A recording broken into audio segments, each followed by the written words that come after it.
Hello there, boys and girls, and welcome to another episode of Circling the Bases, proudly a part of NBC Sports Edge. I'm your host, Colin Henderson. Joining me today, as always, Mr. Christopher Crawford. Chris, college football season is officially back. Scott Frost is already blowing it, which means we are back into the football season. I enjoyed watching that game. The onside kick up double digits is just peak Scott Frost, but we are officially in week one, not week zero of the college football season finally coming up. I believe this week is Notre Dame and Ohio State kicking off the year, which that's right. Two top fives and going against each other in week one, going back to the old Florida State, Miami days. Yeah, it is. I'm pumped for the college football season. I know I am a Michigan fan. I'm coming off of a high from last year. And I'm still very confident in this year's group, although I've never heard of what Michigan, I don't know if you've heard about this, but Michigan's doing with their quarterbacks. It's a biblical decision, Colin. It is. So one guy gets week one and one guy gets week two. I like how they're just basically treating, I think it's Hawaii and Idaho. It's just like Colorado State is Colorado who they're State, opening that's it. with. Hawaii, Colorado State. And Colorado State is not good. I believe the last time I looked at that line, Michigan was favored by 30. I'm excited for it to be. I will tell you this. It is weird for me. This will be the first year since 2016 that I'm not covering college football games. Wow. So it is going to be a little bit weird. Just get to enjoy it again? Just get to enjoy it. I'll be doing some baseball work on the side, but I will definitely have we all have our day jobs, sir. Yes. But for a long time, my day job on Saturday has been covering college football games. Right. I'm excited for Oregon, Georgia. That should be a lot of fun. I think Georgia wins pretty handily, but just because of the defensive coordinator of their former team being the head coach of Oregon now, that's going to be a lot of fun. As a Notre Dame fan, I'm ready for week one just to be over with. I'm totally fine with going 10-2 and getting Are you not giving your team, your Irish, any shot against Ohio State here? Come on, I'm not. Look, and that's nothing against Notre Dame. It's just Ohio State is so good, man. Look, that is such. You don't got to tell me about. No, I know that, but like of all people, I'm telling you right now, what I will be watching this game for is I have a funny feeling that C.J. Stroud is going to be quarterbacking my Seahawks next year. So I am paying attention to. So this is early scouting. It is a very scouting, very early scouting. But I love college football. As flawed as it is, and the NCAA can go fly a kite, but the actual college football, while it still exists in this form, is still an awful lot of fun. Yeah, there's something the NFL can only do so much with, but the pageantry and the history and the connecting threads and all of that stuff, college football just simply has the better route to do so, and they do a phenomenal job with it. Again, have the NIL conversations as much as you want, have the NCAA student/athletes conversation all you want, but I am pumped for college football being back. I am pumped for football period being back. Yeah. And I am also pumped for postseason baseball. And we are very close to that here, only about 5 weeks away from October baseball. And we here on the show today are going to try and help you get to that, not only the fantasy playoffs, if that doesn't involve in your league, but hopefully a title at some point, regardless of how your league is set up. We are going to be scouring the waiver wire today, so you don't have to. We've highlighted players available in more than half of Yahoo leagues that can give your team the boost it needs to get to the finish line. So hopefully we'll be able to unearth a couple of gems for you here and help you get over that hump and make that final push. Have some waiver questions of your own? Be sure to hit us up on Twitch if you are watching this live, or feel free, obviously, to reach out to Chris and I on Twitter after the show to hear our 3 cents. But before we get to the wire, it goes down in the AM this Sunday on Peacock with MLB Sunday leadoff coverage presented by Uber Eats. Catch the Blue Jays take on the Pirates in Pittsburgh this Sunday at 11:30 a.m. Eastern, live on NBC and Peacock. To learn more, go to peacocktv.com/MLB. And if you want a chance to win $25K on the game, download the NBC Sports Predictor app powered by PointsBet and enter Sunday's free Grand Slam Pick'em contest. And final Peacock game of the year. Sorry to interrupt you there. Yes, it is.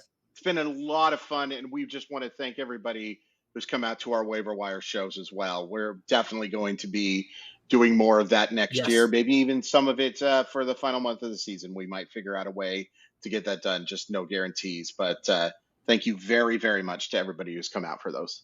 Yeah, we've had a great response from our viewers throughout a lot of those Q&As, usually just more questions than we have time to get to all of them. Yeah. So the more that you guys keep writing in, the more that it just encourages us and empowers us to keep going on this end. So really appreciate everyone listening there. And while I finish my ad reads, because otherwise I'm going to get yelled at, just a reminder, if you don't have the NBC Sports Predictor app powered by PointsBet, go download it now. So that way Colin doesn't get yelled at. The contests are free and easy to play, and you have a shot to win thousands by predicting what will happen in Major League Baseball, on the PGA Tour, NASCAR circuit, and in the Premier League. We also have a special contest on Tuesdays and Thursdays called Battle of the Bets, where you can agree or disagree with our experts for a shot at collecting some cold, hard cash. And I hope all of you are going to be able to collect some cold, hard cash from league dues when you pick up a title, because that is what we are looking for right now in the fantasy baseball landscape. If you are in a weekly head-to-head matchup and you have postseason, many leagues, this is the final week of the regular season. For those in season-long leagues, like I said, we are T-minus 5 weeks. We are short of 5 weeks till now to the end of the year. It is crunch time. What's the water boy line? Last game of the year, can't hold anything back. This is where we're at right now. We know. Yeah, that's it's a fun time. We know. Yes. And let's start, unfortunately, with a sour note here. And as Shane McClanahan, the ace for the Rays, AL Cy Young, at least finalist, is going to be at the end of this year, scratched from his start tonight with what is currently being called a left shoulder impingement. And he will be getting tests tomorrow to see the extent of the injury. Did not pitch in the game. This was in warmups. And if you have a chance or have not yet seen the video of him essentially talking to Kevin Cash and the pitching coach in the bullpen before the game, he looked pretty distraught. So if we're going to read into body language and you are a Shane McClanahan manager, I think we're in a pretty rough spot from now to the end of the year. I don't know if we get an opportunity to see him pitch again this season. And if so, that obviously is a major blow to the Rays. That is a major blow to Shane McClanahan, who has just looked phenomenal all year. And obviously a blow to fantasy managers everywhere. Yeah, it's such a bummer, especially this late. There's never a good time for this type of injury to happen. But like to have it happen as late in the year as this, we're talking about guy that struck out 182 batters in 147 in the third innings with just a 2.20 ERA. Clearly one of the top 3 to top 5 Cy Young finishers, probably closer to third than fifth. This stinks, and it's why you got to pay super close attention to the waiver wire coming up if you're somebody who's rostering McClanahan. Like, you cannot replace Shane McClanahan, but you got to go look and scour, and that's one of the reasons why Colin and I are doing this, is giving you, we each have some pitchers that, again, aren't close in terms of talent and results of Shane McClanahan, but can hopefully get you through these next couple of weeks. Well, Chris, why don't you highlight one of the first pitchers on your list that you that if I was a McClanahan manager right now and I am freaking out, well, maybe give me a name at least right off the top of the bat. Sure. The first name that I'd be taking a look at is Dean Kramer, who I don't understand why he's not rostered in more leagues. This is a 26-year-old who has made 15 starts, and he has a 3.24 ERA. And he doesn't strike out a ton of guys. It's 62. But he also doesn't walk a ton of guys. He's only walked 18 players, has a whip of a 1.22, which is an elite by any stretch of the imagination, but certainly can get the job done. Has been pitching well lately. Look, you have to treat Baltimore like a contender now. This is no longer a maybe give you some good rates, but isn't going to give you wins type of guy. He's going to have a chance to keep you in ball games. I think a 6-inning, 3-run outing, that's obviously a 4.50 ERA, but you can expect these type of starts from Dean Kramer at the worst. He's been pitching much better than that as of late. If you need real help in the strikeout category, I don't think he's the guy to target. But if you're looking for somebody who throws a lot of strikes, gets quality innings, and gives teams chances to win, I think Kramer makes a lot of sense.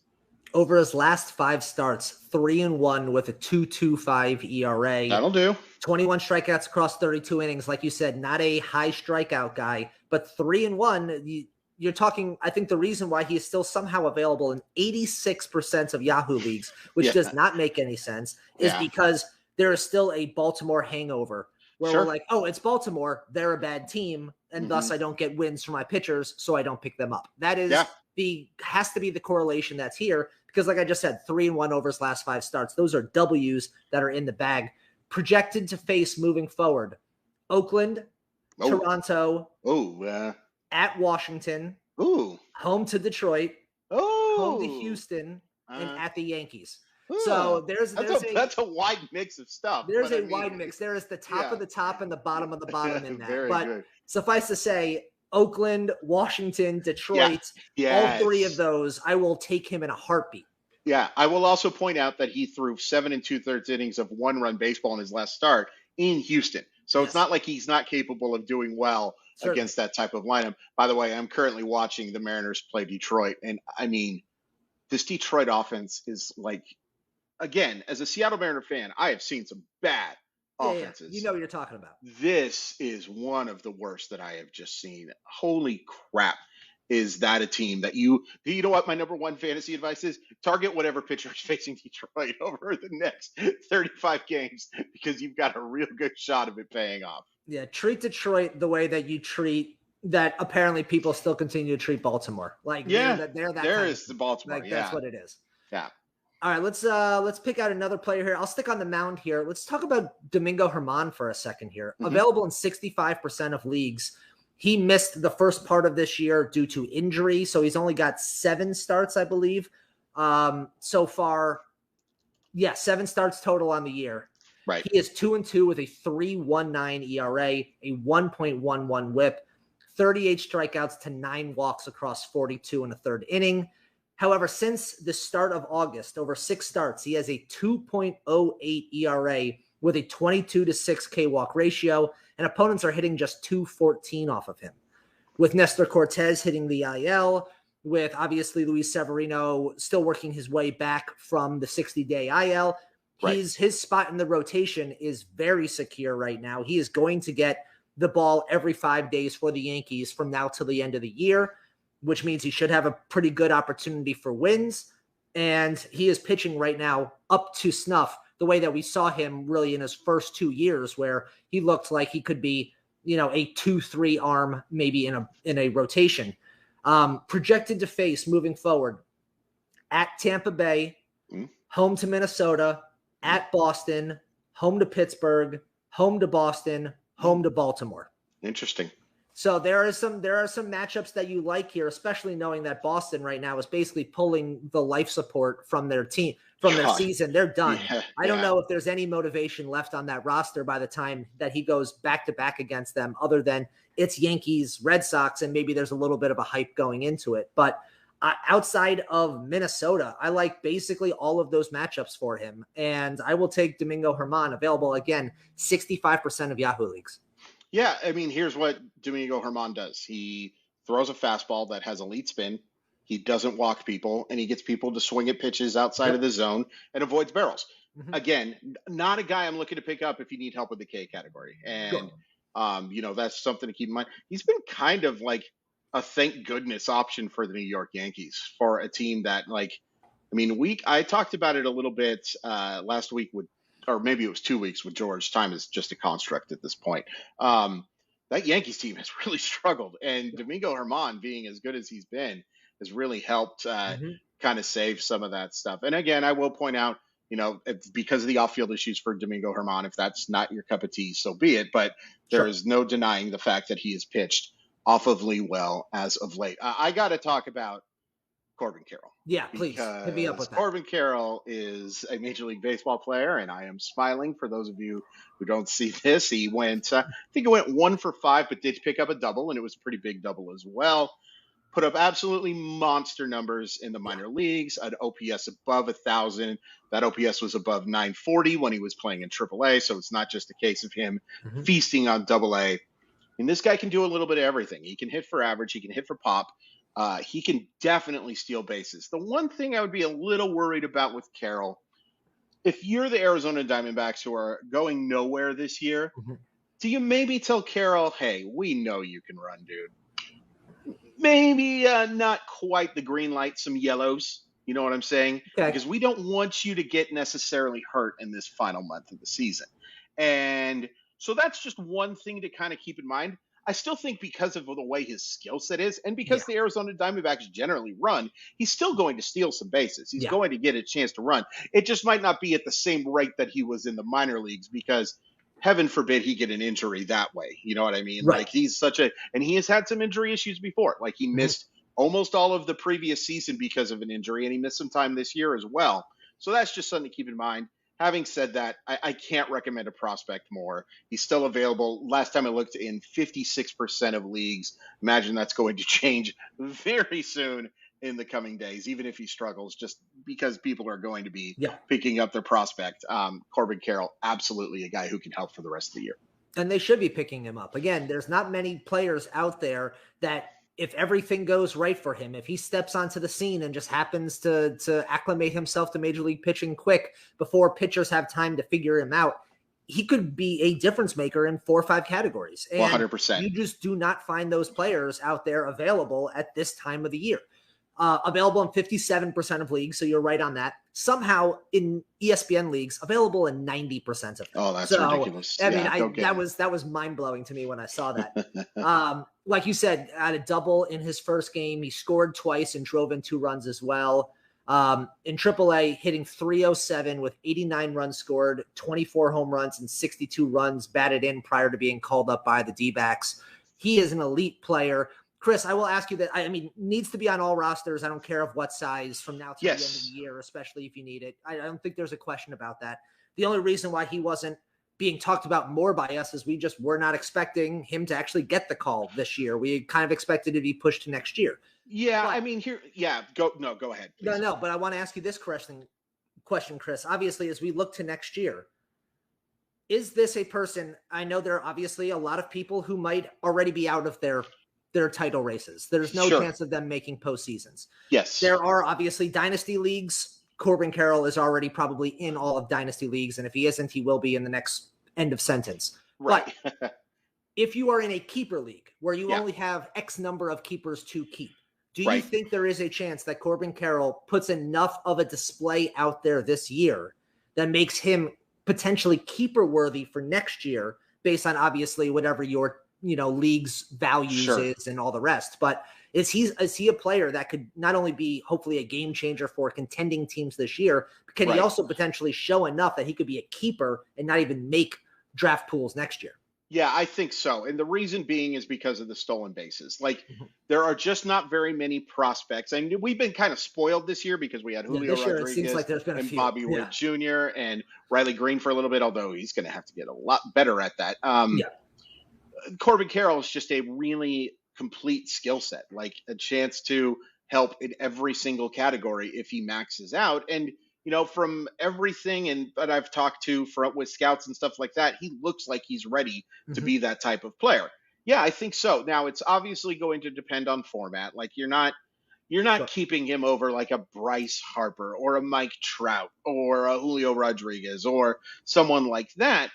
But if you're talking about a keep forever league, I'd much rather have Corbin Carroll on my roster too early than too late. So I do think there is a chance that he's going to be a keeper with 2023 in mind. I imagine he's going to be drafted pretty unless he just tanks over these last few weeks. I imagine he's somebody who's going to be drafted pretty high next year.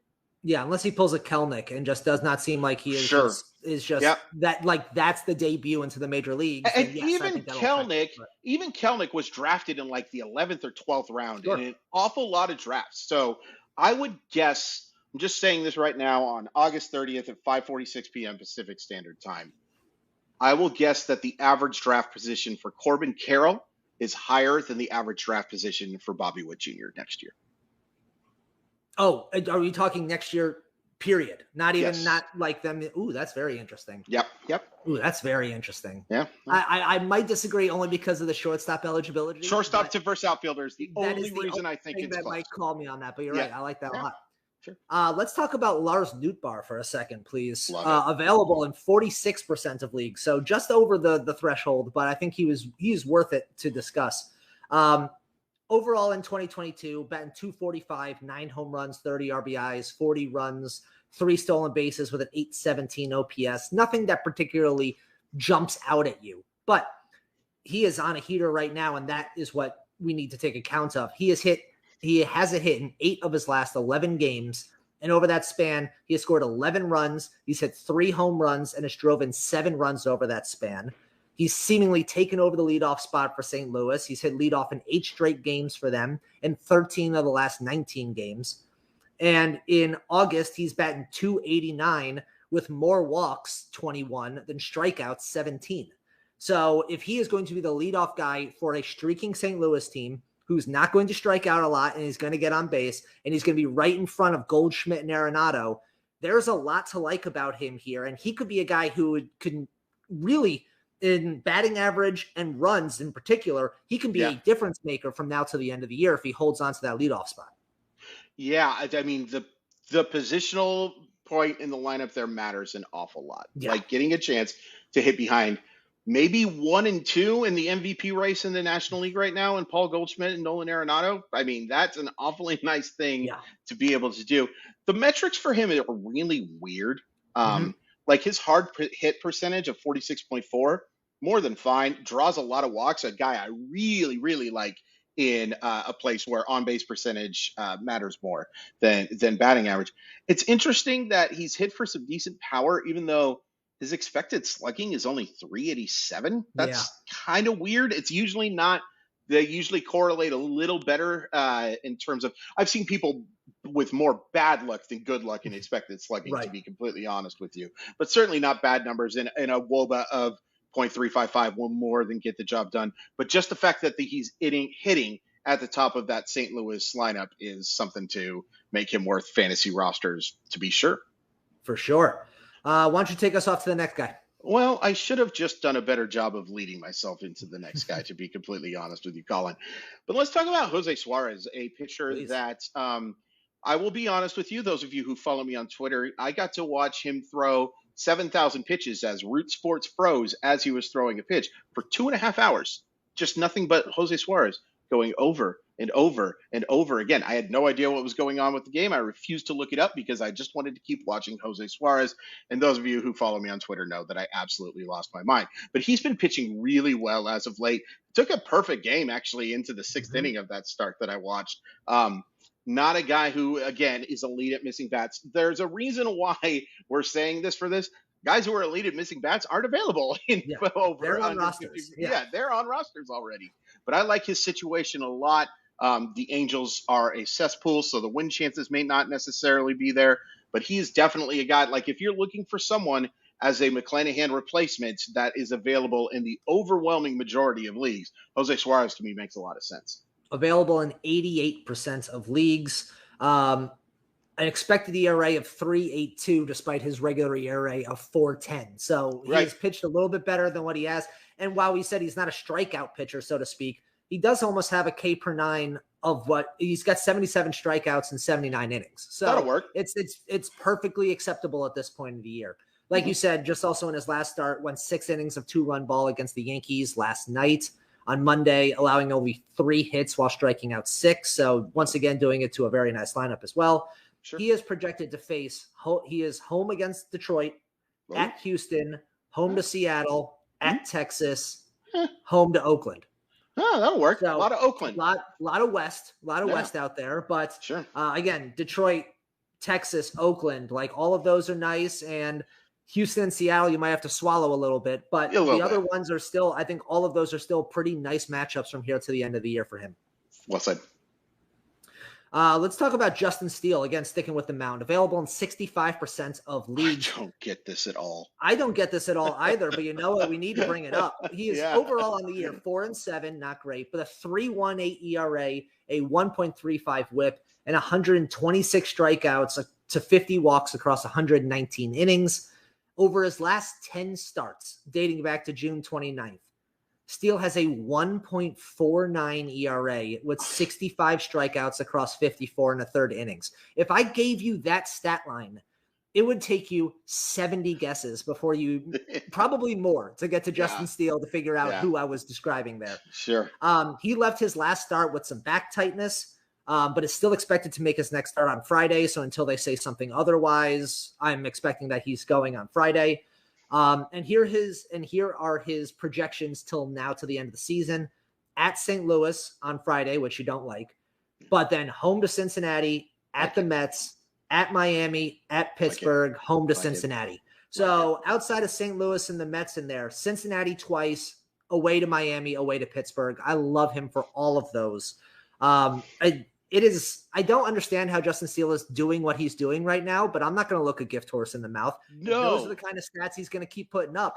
More strikeouts than innings with a 1.49 and going back to the end of June. Sign him up. Needs to be on more rosters, available in 65% of leagues.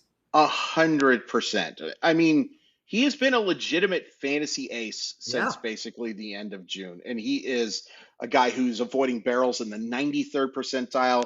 He's in the 75th percentile or better in average exit velocity, hard hit percentage, expected slugging, and fastball spin. And he's striking out guys at a fine rate. Yep. And there's some walk issues that happen here. And he's not a guy who, is going to just throw fastballs by people, but he's missing bats at a fine rate. This is not just good luck for Justin Steele. Nope, you need some good luck, obviously, to have an ERA where he is. That's just the way baseball works. But he has pitched really, really well. I'm really keeping an eye on him in the long term as well. This is a guy who's only 27 years old, and was a 5th round pick, but that had very little to do with his talent. It had more to do with signability. Right. I like him a lot. By the way, 9 of those 10 starts, he's given up 2 or fewer runs. Only one of those starts he got blown up for 4 runs. That is his blow up start over those last 10. Just nuts to look at. It's been nuts to look at. And, I was doing video. The only reason I would have known is because I did a video for him on Yahoo a couple weeks ago. And I was like, surprising myself as I was writing. It must be how a good author feels when they actually can surprise themselves. Speaking of the Cubs, Franmil Reyes. Now, Franmil Reyes was just garbage for the Cleveland Guardians this year. And there was a reason that he was put onto the waiver wire. One of the biggest fantasy disappointments that even as a guy who wasn't exactly drafted super high, a massive disappointment. But he's really looked a lot better as of late for the Cubs. And the big thing here is opportunity, because he's getting a chance to play for them. It's never been a question about talent. And there was a reason why he was drafted relatively high the last couple of years. It's because he produced. And now he's never been a consistent hitter. But when he's hot, Franmil Reyes is hot. And he has really been performing lately. A chance to help in the average category a little bit, but mostly about that power. I imagine the ball's going to be traveling over the fence over these final few months. The Cubs want to see what they have in Franmil Reyes. If he's the chance to be, because I've talked to a lot of folks, it sounds like the Cubs are going to be more interested in spending money in 2023 than they were in 2022, which is not saying a whole heck of a lot because they didn't spend a dang thing. But there's been a lot of talk about them being players for Shohei Ohtani. There's been a lot of talk about them being interested in guys like Xander Bogaerts and players like that. Very interesting. And so the Cubs need to see if Franmil Reyes is part of that core, because it sounds like they're a team that wants to compete in 2023. Let's stick. I was about to say sticking in the NL Central, but he's not, because we haven't seen him there. I'm going to bring up Harrison Bader as an option as well here. Still on the 60-day IL, recovering from plantar fasciitis. But Yankee manager Aaron Boone said today he is on essentially a 10-day warm-up to get to his rehab starts, which again, ideally probably 5 to 10 days after that, he comes back, which means we can probably expect him somewhere around mid-September. The Yankees traded an established starter in Jordan Montgomery, who has done nothing but put up phenomenal start after phenomenal start for the Cards since moving to St. Louis. So I think the Yankees have, and because right now there is still a hole in that Yankees outfield that is Harrison Bader sized, and that's the reason why they made that trade in the first place. I have to expect that when he gets up here, he is going to start most days for the Yankees, and he is probably going to have an opportunity to run because the Yankees have been running a lot more over the last really season and a half. They've suddenly become a stolen base team. So they did not trade for Harrison Bader for him not to move around the base paths and for him to not play center field most days. And if that's the case, Harrison Bader has some fantasy value that many people have forgotten about because he's been injured for as long as he has. Available in 66% of leagues. If he comes back and gets hot, he can be a difference maker for your team, both in stolen bases and runs, maybe even batting average if he can get good there. But you only need it for a small sample size. I know people will say, oh, he hasn't put it together for a full season. I don't need him to do it for a full season. No. I need him to do it for about 3 weeks. And that's all I care about. So if that's the window that we're looking at, he's going to get an opportunity to do that because the Yankees need him to be ready to go by the time they get to the postseason. He is a under the radar guy that is available in leagues that I think should be monitored as soon as he comes back. At the very least monitored. You know what I mean? Like the just see how he looks and stuff like that. But I also think he makes sense. Just add to your bench. What's the worst thing that happens? If you have the ability, I mean, yeah, absolutely. Because another guy who has not shown a lick of consistency, like you said, but he doesn't have to be consistent, and he's going to be. You know, Harrison Bader. Whether you believe in motivation and stuff like that, this is an important time for Harrison Bader. This is a chance for him if he plays well to be like, I am the starting center fielder for the New York Yankees. Believe there's been some pretty good starting center fielders for the New York Yankees over time. I can think of a couple names off the top of my head. A couple of guys. Definitely Gerald Williams is the first one that I did like Gerald Williams as a player. I did like Gerald Williams. Yeah. But Birdie was a little bit better player, and there's that Joe guy and all of those guys. Yeah, I think that makes sense. Mainly because of the fact, like you said, the Yankees are willing to run, and Harrison Bader certainly has the speed to do that. I'm going to go with a guy who, when I did this list, was available in 97% of leagues, and I think that's still the case as we're recording right now. So Christian Arroyo has moved to the top of the Boston lineup, and he has taken to it quite well. I believe the last time I looked in the month of August, he is hitting .324.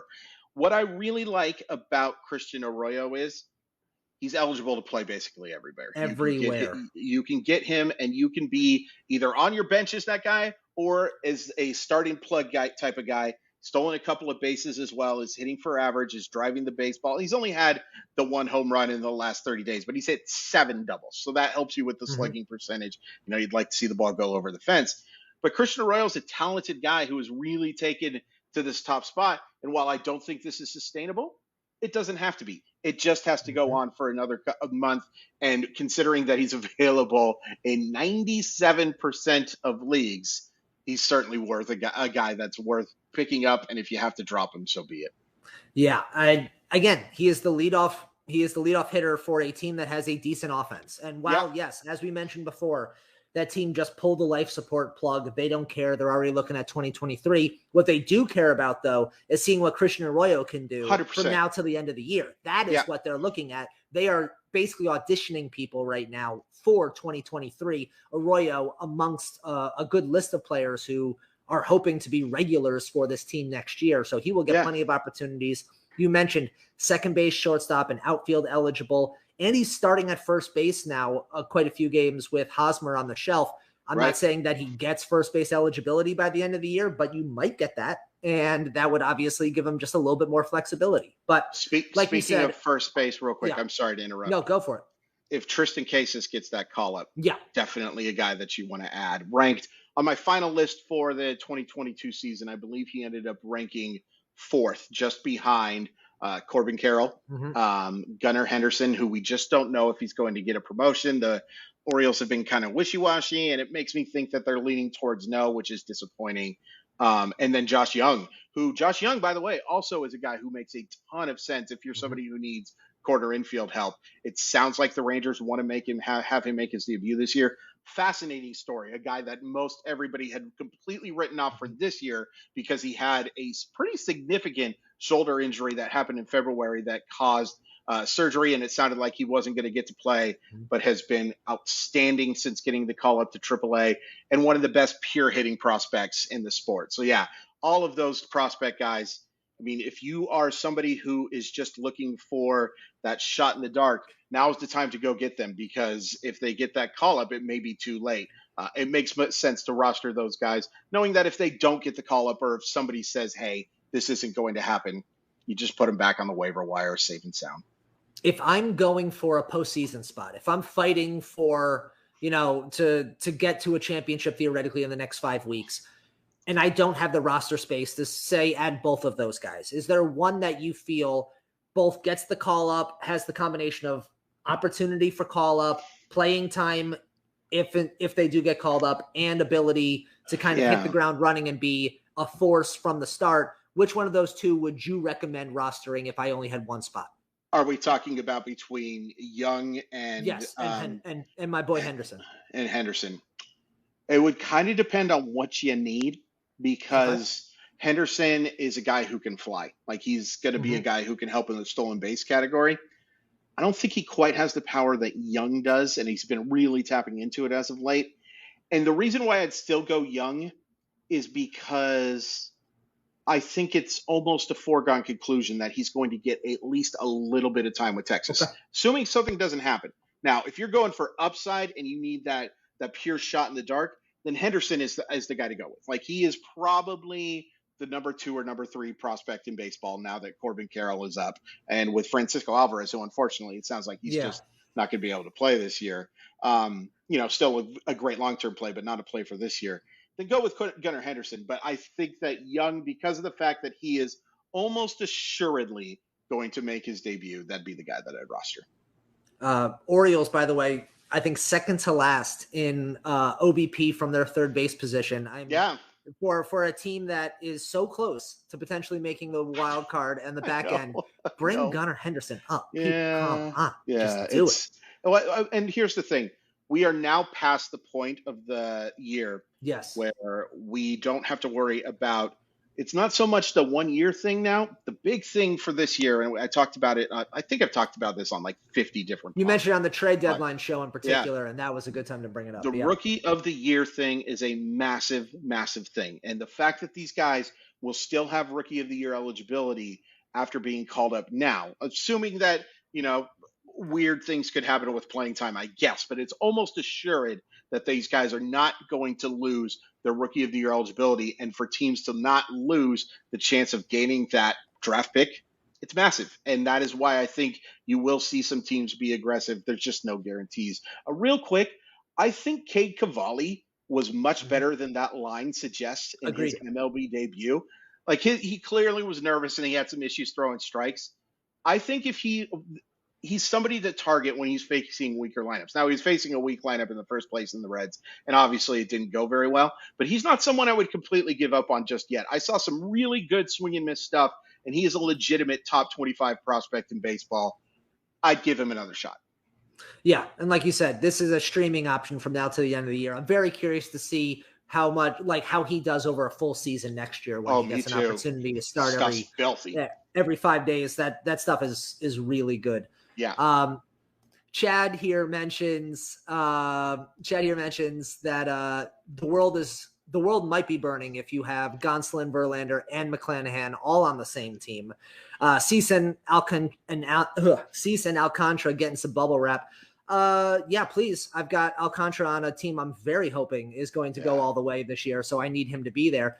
But for those players who did just lose, Gonsolin, Verlander, and McClanahan, now it should be noted, Gonsolin and Verlander look like they should be 15-day, maybe 20-day. I don't know, fantasy-wise, though, that might be an issue. Obviously, for their real-life teams, they're carrying about the postseason at that spot. But those two, from a fantasy standpoint, might not give you as many starts as they want. Matt Manning, however, will give you a couple more starts from now till the end of the year. And while he got – I don't even want to know what that final line was tonight, Chris. It wasn't good, buddy. As I prepped this whole show, and then all of a sudden I look up and Matt Manning is getting shelled by Seattle. 7 runs and 2 1/3 innings. Sorry. Yeah. All right. So I'm gonna move around that. I'm gonna make some selective cuts to my memory on this. There you go. Matt Manning available in 68% of leagues outside of tonight, which again, absolutely shelled. 1-1 with a 2.37 ERA, 1.11 WHIP, and 31 strikeouts across 7 starts. Prior to tonight's start, had only allowed 1 run across his last 2 starts, totaling 13 innings against San Francisco and the Angels, striking out 14. Injuries have held him back so far, but I believe that this is a breakout 2023 candidate. If he can stay healthy, the stuff is really good. Absolutely. But from now to the end of the year, projected to face Kansas City, at Kansas City, White Sox, at Baltimore, at Kansas City, Minnesota. So it's going to get a lot of barbecue, dips, it sounds trip like. dips on the Royals there, and 2 of them in KC.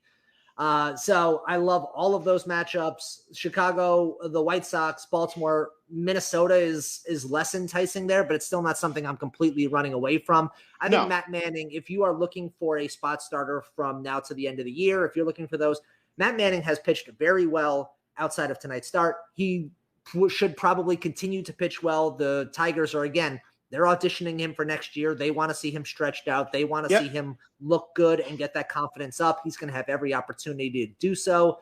Matt Manning available in 68% of Yahoo leagues, and that number might go down a little bit after tonight's start. So he might be even more available than 68%. So definitely someone to peep at if you are hurting in the pitching category.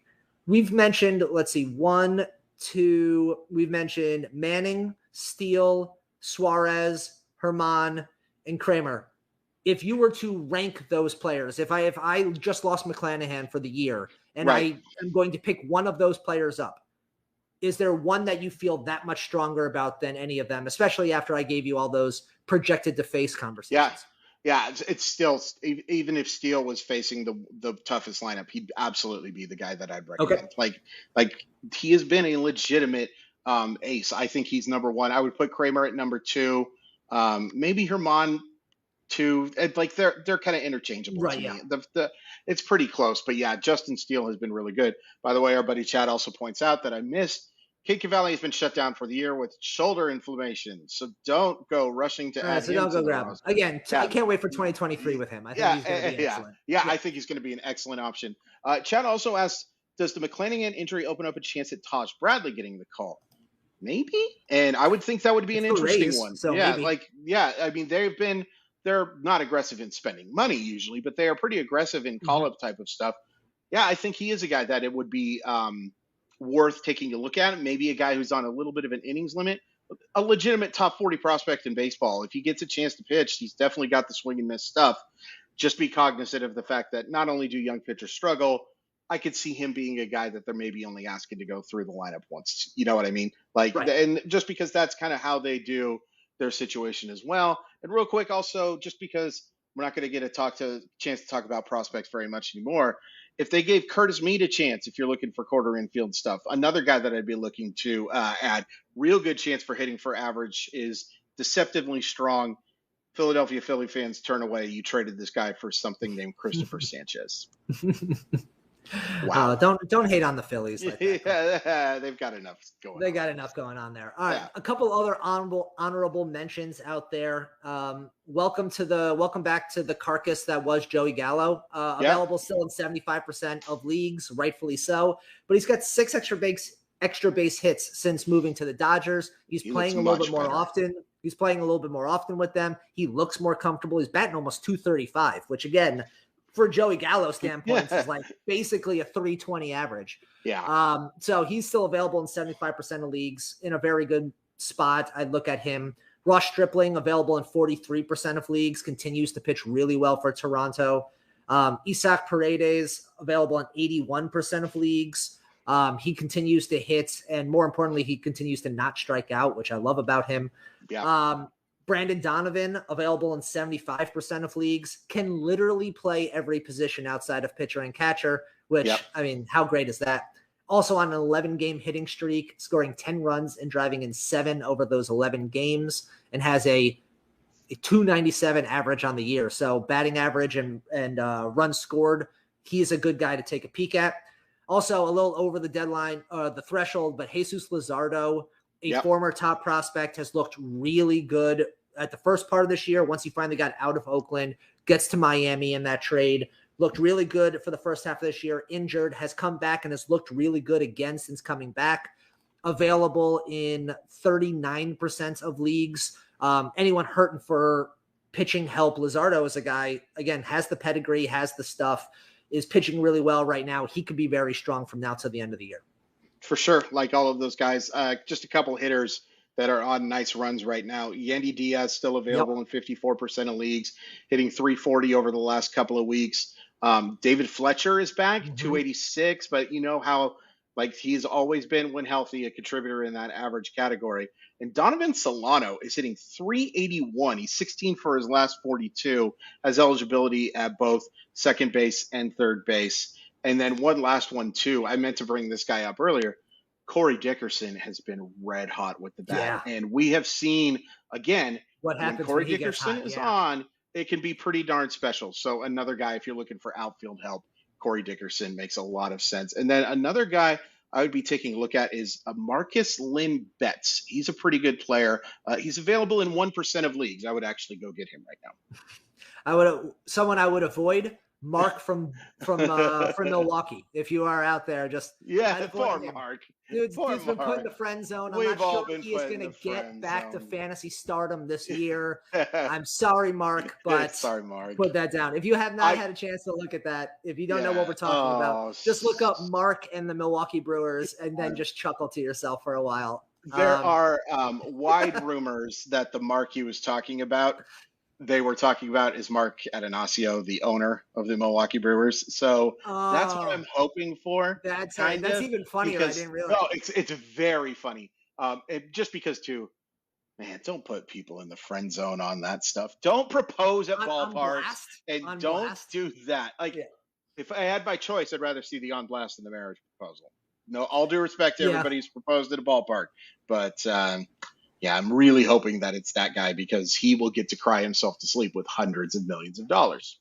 Have you ever been to a ballpark, seen someone propose to somebody else, and then not heard a chorus of boos or no's come from everybody else? Is that just a Yankee thing? Well, it's more Yankee thing than I think. I'm sure it's a Yankee thing more than anything else. But you guys are so known for your politeness and tact. So, we're gentlemen.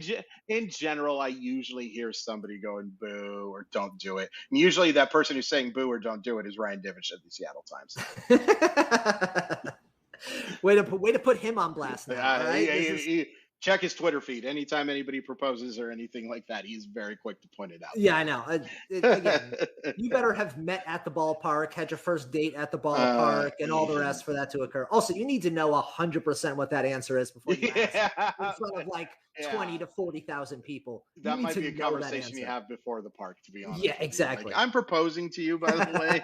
Please don't ruin my life. Yeah, please. Something special is about to happen. Just be cool. Even if it's a no, just be cool till we get to the car on the way home. All right? That's all I ask. That's absolutely it. But that just about finishes up our show for today. If you enjoyed the show, then make sure you are subscribed wherever you listen to your podcast so you don't miss an episode in the future. If you listen on Apple Podcasts, please be sure to rate and review us. We love those 5 stars. And while you're at it, be sure to follow NBC Sports Edge on Twitter, YouTube, and Twitch to be informed of all of our live shows, Q&As, segments, articles, and more, so you can stay up to date on everything around the league and join in on the action. You can follow me on Twitter at KyleDon'tLie, and you can follow Chris at Crawford_MILB. Be sure to tune back in Friday morning for DJ and Drew as they cook up a fresh new sode for you. And make sure you're with us right here, same time next week, as Chris and I will be here to continue your march towards a title. So until then, good luck with your fantasy pushes and fantasy drafts. Stay safe out there. And as always, thanks for the listen. Dominic Smith's available at 99% of leagues. Just saying. Just saying. Hey, Chad. You asked about, in addition, potential Taj call-up that the Rays would unleash Luis Patino. That also makes some sense. Like if he gets starts, I'd be considering him like as an option. And Chad, you should think you're special that we are willing to do stuff like this for you, where we stop our podcast and answer your questions. So Thank you, buddy. But yeah, Luis Patino absolutely makes sense. Bye, guys. Look, at some point he's going to blow up. His stuff is too good. His stuff is too good. I've got some rookie cards that are pretty